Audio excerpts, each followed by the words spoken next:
کہتے ہیں کہ جس معاملے نے تمہیں بے بس کر دیا ہو نا، اس کو اسی بے بسی سمیت اللہ رب العزت کے سپرد چھوڑ دیا کرو۔ اور جب کوئی معاملہ اللہ رب العزت کے سپرد کر دیا جاتا ہے نا، تو اس پر بحث نہیں کی جاتی، بلکہ تب اللہ رب العزت پر کامل بھروسہ کیا جاتا ہے۔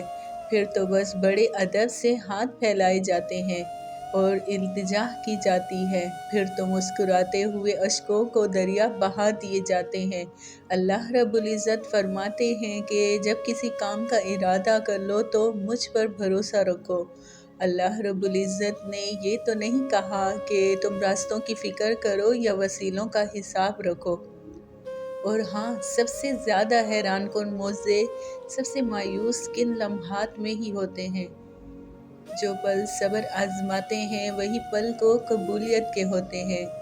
جب دعاؤں اور چاہتوں کا محافظ تمہارے ساتھ ہے تو پھر منزل کی فکر کیسی؟ تو پھر مایوس مت ہو، اب تو صلہ ملنے کا وقت ہے۔ وہ رد نہیں کرے گا تمہاری دعاؤں کو، وہ تو بند لبوں کی بولیاں بھی سن لیتا ہے۔ اور تمہیں لگتا ہے کہ تمہارے پکارتے لب پکارتے رہ جائیں گے؟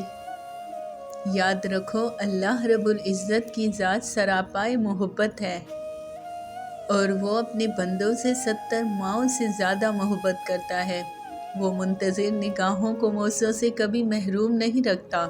رد کرنا اس کی شان کا حصہ نہیں ہے۔